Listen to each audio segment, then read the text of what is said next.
Bueno, le doy de inmediato la bienvenida a mi compañera Virginia y Ernesto Jiménez, que se integran a este equipo. Miren, señores, yo hablaba sobre la situación de Irán e Israel, que este fin de semana vivimos una escalada cuando todos aspirábamos a una desescalada del conflicto.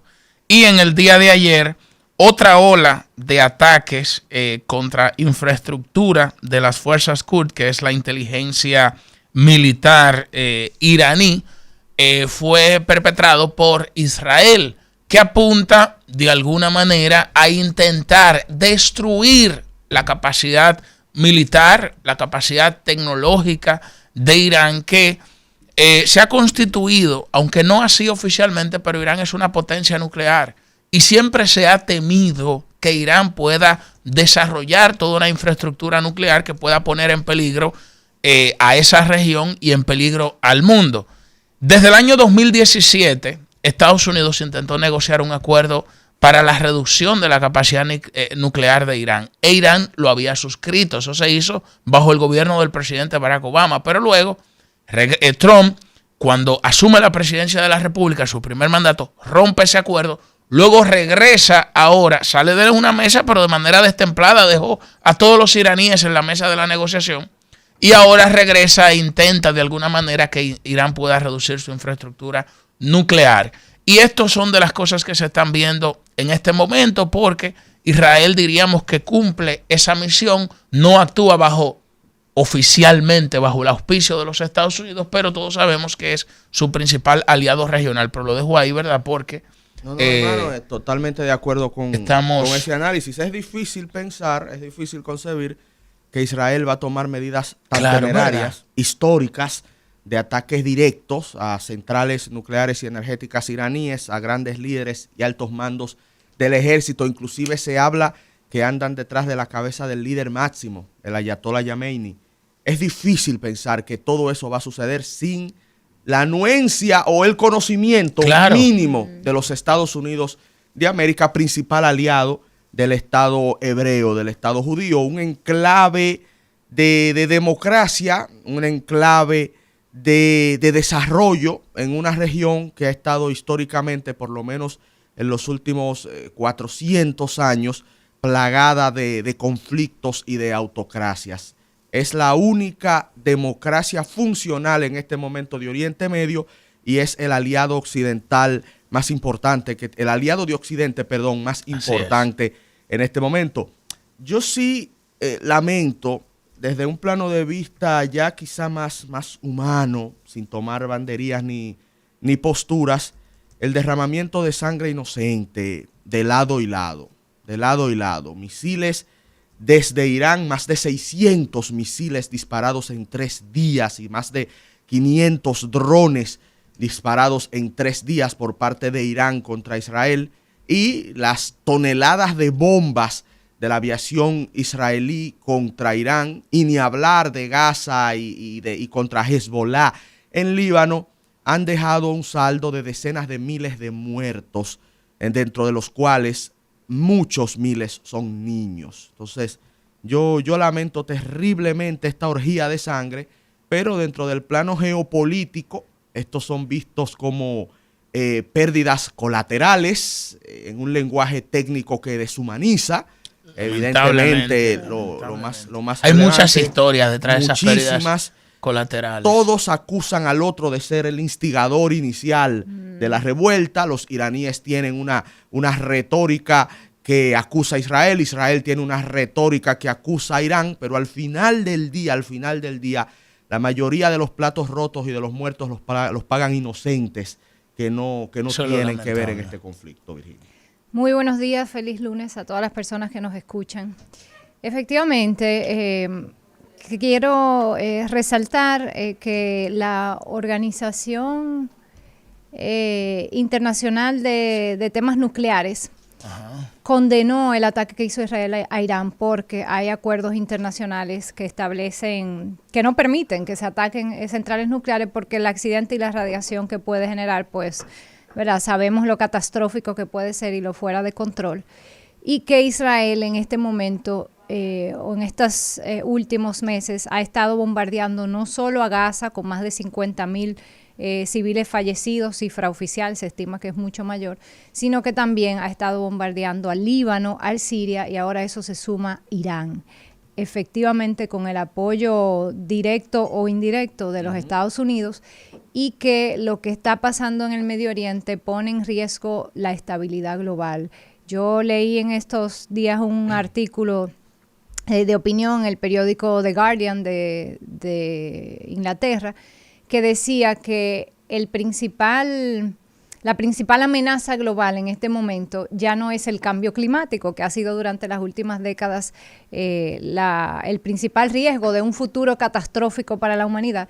Y ese autor planteaba que la principal amenaza ya en este mundo que estamos viviendo es una guerra nuclear de escala global. Y la verdad es que una quisiera confiar en la racionalidad de los líderes que dirigen la humanidad y de saber que ese sería un perder-perder, pero a veces nos la ponen difícil. Y efectivamente no nos queda más que hacer un llamado a la paz, al diálogo, al entendimiento y a rescatar las normas de convivencia internacional que se crearon luego de la Segunda Guerra Mundial, precisamente con una humanidad impactada frente a al nivel de horror al que se llegó en esa Segunda Guerra Mundial, y que las reglas que se establecieron están quedando cortas. Bueno, tú lo puedes ver, por ejemplo, tú le das un punto importante, ¿verdad? Porque este conflicto tiene distintas aristas, implicaciones económicas, implicaciones sociales, geopolíticas. Por ejemplo, Irán, que controla el estrecho de Hormuz, que por ahí pasa el 20% aproximadamente del petróleo mundial. El petróleo que llega a Europa pasa por ahí. Si solamente, bueno, primero, cuando inició yo no quiero decirle escaladita, porque para mí sería un irrespeto, ¿verdad? Sobre todo por el trauma humano que Ernesto hacía referencia frente a esta crisis.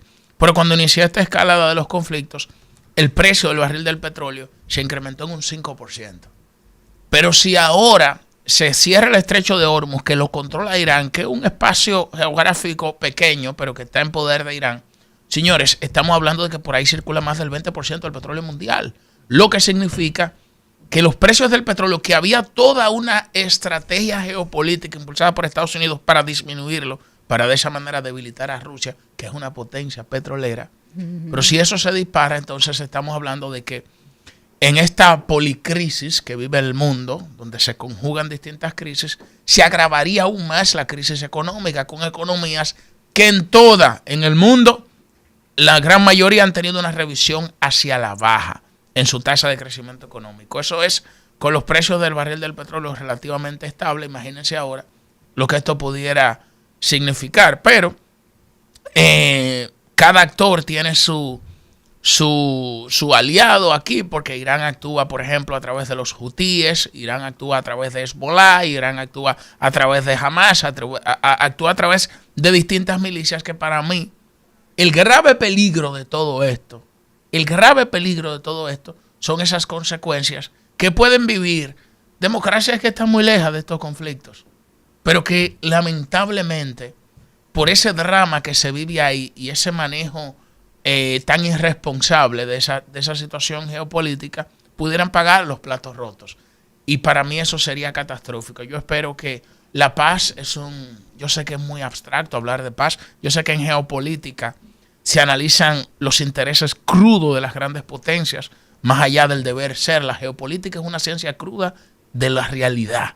Yo creo que el concepto, de hecho, de realpolitik nace de la geopolítica, de la lucha entre los estados, pero el mundo necesita paz. El mundo necesita paz. Y lo que sí vemos aquí también es que cada día más se hace añicos el sueño de Trump de la Riviera de Oriente Medio. Pero tenemos otros temas también relevantes. Sí, tú sabes que a mí me gusta mucho el concepto latino. Si vis pacem para bellum. Si deseas la paz, prepárate para la guerra. Y es lo que el mundo está viviendo. Una carrera armamentista en donde el derecho internacional vuelve a ser lo que ha sido en toda la historia de la humanidad. Sí. Uno tuvo una especie de sueño, ¿verdad? Duró poco, duró unos 40, 50 años de que eso existía, Los poderosos nos demuestran una vez más que mentira, lo que se impone es la fuerza. Y estamos volviendo a lo que hemos visto una y otra vez en la historia de la raza humana. Y es que la lógica del poder se impone, el derecho es un pedazo de papel y las armas son las que ponen las reglas de juego. Un Israel que hace lo que desea, pero es verdad que Irán también está haciendo lo que desea, fuera del amparo legal internacional. Un Estados Unidos dirigido por Trump que hace lo que desea. Una Europa que va camino a armarse y que cada vez más cae en las garras de los extremismos. Y una Asia que en su camino de desarrollo no le importa reventar el medio ambiente. China e India siguen con sus temas. O sea, es un mundo en conflicto, en un camino muy peligroso. Porque cada uno de esos países también están viviendo crisis internas, sobre todo crisis políticas. Todo tipo de crisis. Entonces, bueno, vamos a ver, seguiremos analizando todos estos temas tan interesantes. Pero en el patio hay noticias también. En el patio sí, hay muchas informaciones.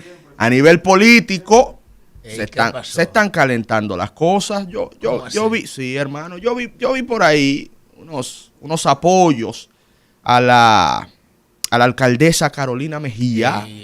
Sí, Kelvin, unos apoyos a la alcaldesa Carolina Mejía. Una retórica en el PRM cada vez más incendiaria.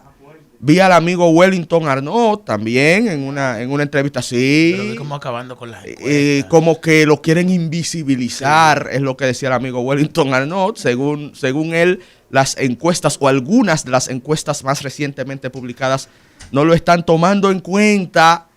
Y siento, Julio, Virginia, que en el PRM se está como que calentando la cosa. Yo te voy a agrégale esto ahí, que esto no ha salido en la noticia, pero agrégale esto ahí.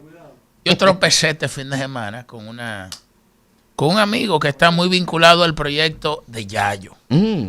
Y un amigo que está muy vinculado al proyecto de Yayo. Y yo le dije, dime cómo está la situación, cómo está la cosa. Y me dice, mira, si el hombre no es el candidato, va a decidir si es el otro o la otra.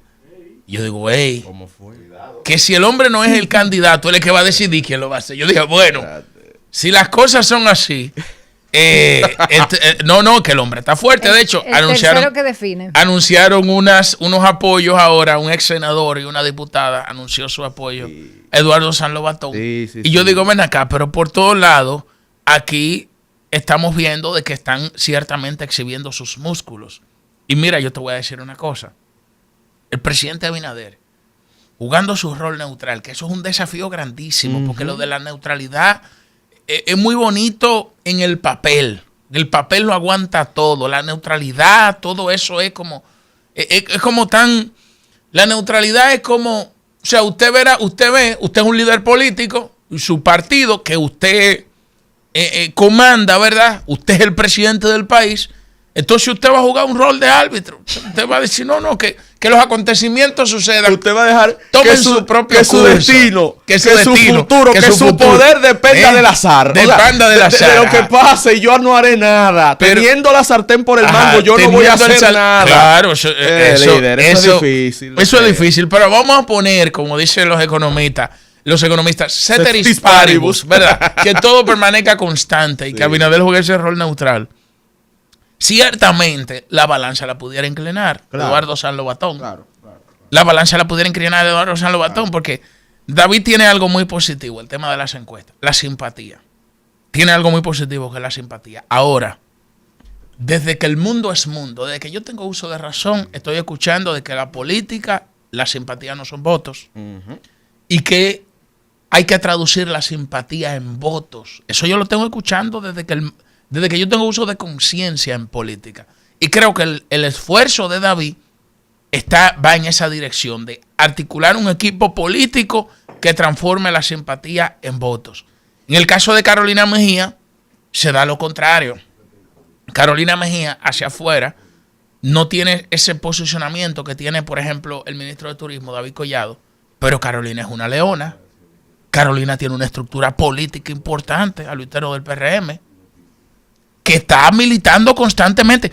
De hecho, fíjense el discurso que está asumiendo el equipo de Carolina. Pero es un grito de guerra que coge fuerza. Eso prende en fuego. un partido, sobre todo cuando se articula un discurso a favor de las bases de ese partido. Entonces, Hipólito Mejía está en la calle. El PRM tiene 2 líderes, Hipólito Mejía y Luis Abinader. El principal es el presidente Abinader, pero Hipólito Mejía es un factor importante. Esa es la fórmula que no se puede romper. Entonces, lógicamente que Hipólito está en el ruedo y está con Carolina, aunque yo no sé qué tanto esa estrategia Ernesto y Virginia le pueda funcionar, porque pudiera ser que si Hipólito sigue tanto en el ruedo, comience a aparecer en las encuestas. Claro, porque ¿qué va a hacer la gente? ¿Qué va a hacer la gente? Pero si Hipólito está todos los días en la calle, él está habilitado políticamente. Entonces él puede arrancar y aparecer en las encuestas. Y ya con esto termino. Y tercero, está buena esa, sí. Yayo, que para mí realmente es un factor fundamental. Ustedes pueden estar seguros de que si Yayo apoya a David, inclina la balanza. Y si apoya a Carolina, inclina la balanza también. Porque el tipo maneja las estructuras del partido. Entonces, tú me estás invisibilizando a Wellington. Ay. Y Wellington. Bueno, yo creo que no, pero yo creo que Wellington él no. Es uno de los.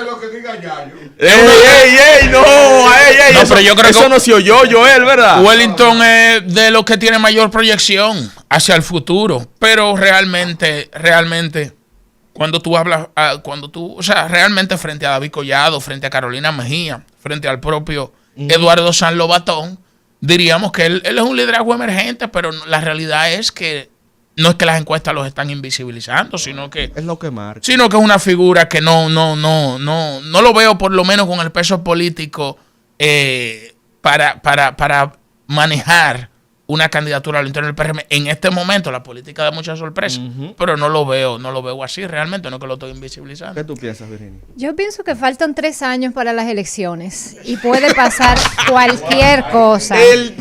Cualquier cosa. Y mientras tanto, esos liderazgos que ustedes mencionan deberían estar enfocados en gobernar un país que está viviendo en un mundo donde mañana los precios del petróleo pueden aumentar y eso afectaría toda la economía. ¿Dónde está el gobierno impulsando la transición hacia energías renovables que nos haría soberanos? Tú quieres invisibilizar a Mientras tanto, en este país tenemos una economía que muchos temen esté al borde de una recesión. Hoy sale en el Listín Diario que el sector bananero ha experimentado una caída del 44% en sus exportaciones.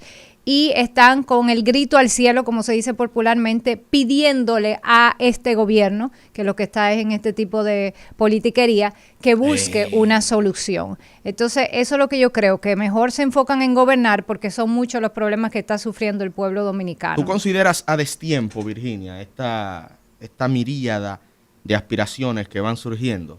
Absolutamente. Además de que todavía hay, como digo, hay 3 años en los que pueden pasar muchas cosas. No sabemos cuál va a ser la República Dominicana de aquí a 3 años. Ahora, los políticos lo que tenemos es que enfocarnos, los que están en el gobierno en trabajar y los que estamos en la oposición en crecer nuestros proyectos y hacer nuestras propuestas. Ahora, Virginia, yo te tengo una noticia aquí porque tú hablas de gobernar, que estoy de acuerdo contigo. Claro.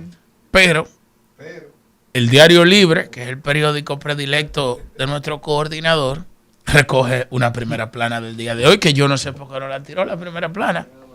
Escuchen lo que dice el periódico Diario Libre. Escuchen esto. Yo creo que me ayuden ustedes a deshojar. Pon la grafiquita, busca la primera noticia de Diario Libre. Dice que República Dominicana se posiciona entre los 5 países más prósperos de América Latina. Lo voy a leer.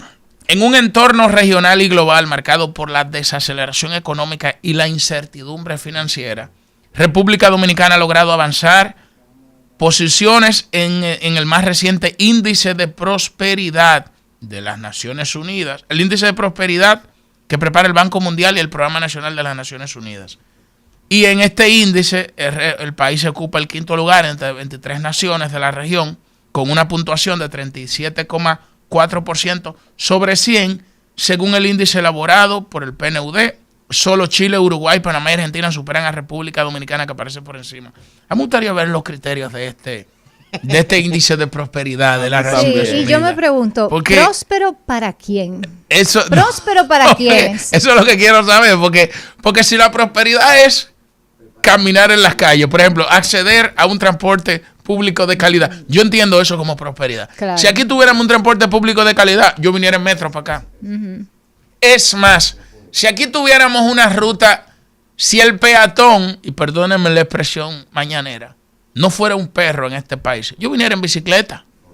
Uno viene en bicicleta y te coge una patana, miren esa 27, y terminas tú en el cielo. No ha sido viable. Ese párrafo es importante. Miren, vamos a ver ese párrafo. Vamos a ver, ¿qué para los amigos que nos escuchan por radio, les leo. Cito. Pese a las complejidades del entorno internacional, la República Dominicana mantiene un crecimiento sólido y una economía dinámica. Esa parte es verdad. Sin embargo, expertos advierten que para sostener este ritmo en el mediano plazo será necesario diversificar aún más la base productiva, fortalecer la institucionalidad y mejorar la calidad de los servicios públicos, especialmente en educación, salud e infraestructura. Eso es lo que Julio Alberto, ese párrafo es justamente lo que Julio Alberto está analizando. O sea, una cosa que a mí me llama la atención, hasta del título, índice de prosperidad. Sí, pues, habría que definir qué es prosperidad. Claro. Si crecimiento económico, es más, crecimiento macroeconómico, es tomado en cuenta como sinónimo de prosperidad. Sí, ciertamente somos de las economías que más viene creciendo en los últimos 25 años en América Latina. Ahora, si hablamos de indicadores de bienestar más amplios, más integrales, en donde está calidad educativa, calidad de servicios públicos, de salud, de transporte, de vivienda. Señores, ya ahí la discusión toma otros ribetes. Hay sociedades de América Latina en donde, a pesar de sus desafíos, el entorno es mucho más amigable al peatón, al ciudadano. Los servicios de públicos tienen mayor nivel de calidad. Que esas sociedades no estén creciendo al ritmo a nivel macroeconómico que la República Dominicana, eso es cierto, pero aún hay deudas pendientes en materia de desarrollo humano que no podemos soslayar. Yo me siento muy orgulloso, Virginia y Julio, y te doy paso de inmediato. Yo me siento muy orgulloso cuando veo indicadores positivos de mi país a nivel internacional. Yo también. Claro. Inclusive, y lo destacamos aquí siempre. Inclusive, yo me sentí muy triste cuando vi un influencer que sigo, israelí, un canal israelí que yo sigo en YouTube, que él decía, oye, dicen que Israel está en crisis, dicen que Israel está perdiendo vidas humanas, miren los índices. Y ese youtuber mostraba que la tasa de homicidio de Israel es de un 0.4. Es una tasa infinitamente baja, y empezó a compararla con otros países de América Latina, incluyendo República Dominicana, que tiene una tasa que quintuplica la tasa de homicidio del Estado de Israel. Óyeme, yo me sentí triste. O sea, en República Dominicana rezamos por Israel, pero resulta que en Israel hay más seguridad, tienen más derechos humanos y sociales y más avances, por mucho, que la República Dominicana, y ese youtuber lo sacaba en cara. Y yo me sentí triste cuando un extranjero cuestiona a mi país, pero en este caso lo hacía con razón. Por eso cuando mi país muestra números positivos a nivel internacional, yo me siento orgulloso, pero tiene que responder a la realidad de lo que vive el pueblo dominicano. No es tampoco numeritos lindos para engañarnos nosotros mismos, sabiendo nosotros mismos cómo estamos viviendo en nuestras calles el día a día. Virginia. Ese titular, República Dominicana se posiciona entre los 5 países más prósperos de América Latina. Habría que contrastarlo con un titular que se le puede poner al lado, que sería: República Dominicana tiene el tercer salario mínimo más bajo de América Latina. Entonces, ahí hay un problema preocupante. No es posible que nosotros como país sigamos generando cada vez mayores niveles de crecimiento y de riqueza y sigamos manteniendo los salarios, los ingresos de la familia dominicana entre los más pobres de toda la región y de América Latina. Según la revista Bloomberg en línea, que siempre saca periódicamente la lista de salarios mínimos, solamente Venezuela y Argentina tienen salarios mínimos por debajo de República Dominicana.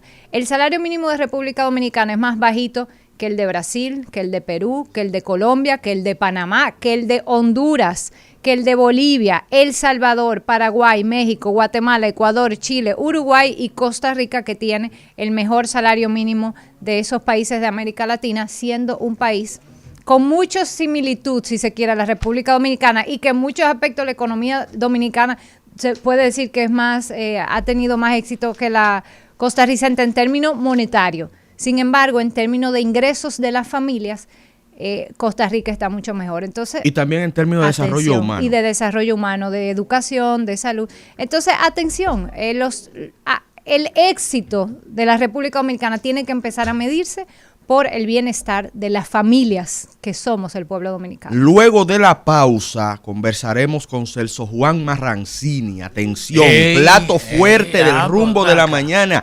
Empezando la semana dando super palos, jonrones aquí en este programa. Y con Celso Juan podemos hablar justamente de crecimiento económico, de industria, de empresas, de desarrollo. Luego de la pausa, esta entrevista especial.